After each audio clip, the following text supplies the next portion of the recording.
Shalom, querido e amados irmãos.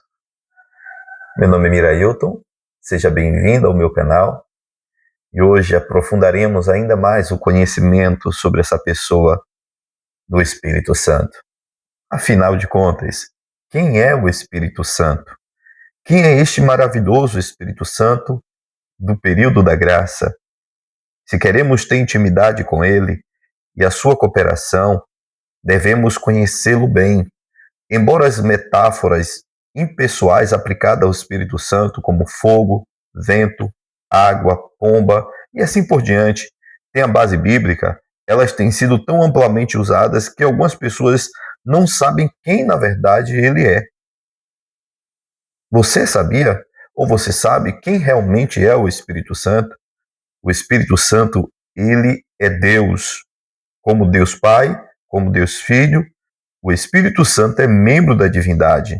Historicamente, os povos, por muitas gerações, duvidaram da pessoa e da divindade do Espírito Santo. Mas ninguém conseguiu mudar a realidade de que ele é Deus. A própria Bíblia chama Deus ao Espírito Santo entre as coisas que Jesus ordenou que seus discípulos fizessem. Pouco antes de sua ascensão estava uma grande missão que Jesus colocava para os discípulos obedecerem. Portanto, ide e fazei discípulos de todos os povos, batizando-os em nome do Pai, do Filho e do Espírito Santo. Mateus capítulo 28, versículo 19. Aqui Jesus colocou de modo claro: o Espírito Santo possui a mesma autoridade, poder e glória que eles. Isso se verifica por toda a Bíblia. No livro de Atos, um homem chamado Ananias, juntamente com sua esposa Safira, venderam uma propriedade e trouxeram parte do resultado da venda aos apóstolos, fingindo seu valor total. Mas o apóstolo Pedro, cheio do Espírito Santo, repreendeu Ananias: por que você deixou que Satanás enchesse o teu coração para que mentistes ao Espírito Santo, retendo parte do preço da propriedade? Não mentiste aos homens, mas a Deus. Atos capítulo 3,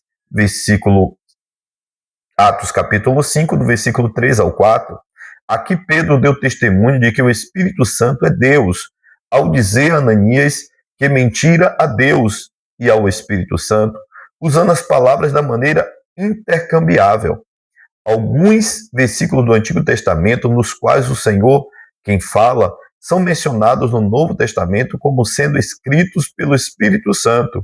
Por exemplo, Isaías capítulo 6, versículo 9, diz então: disse ele, o Senhor, vai e diz a este povo: ouvis de fato e não entendeis, e vedes em verdade, mas não percebeis.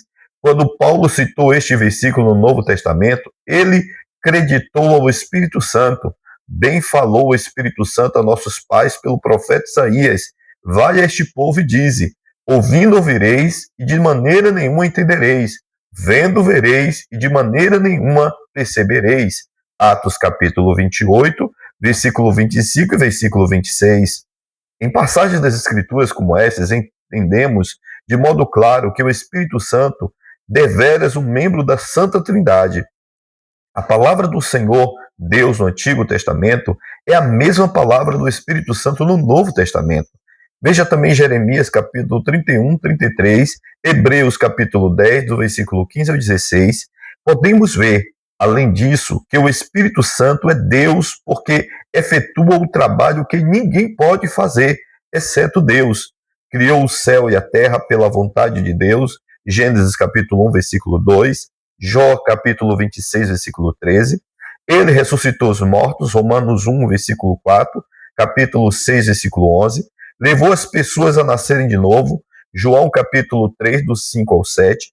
Reprovou o mundo do pecado, da justiça e do juízo, João capítulo 16, versículo 8.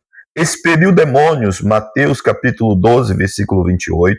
Além dessas provas, o Espírito Santo tem todos os atributos de Deus. Só Deus é eterno, onisciente, onipotente, onipresente. O Espírito Santo tem todas essas características.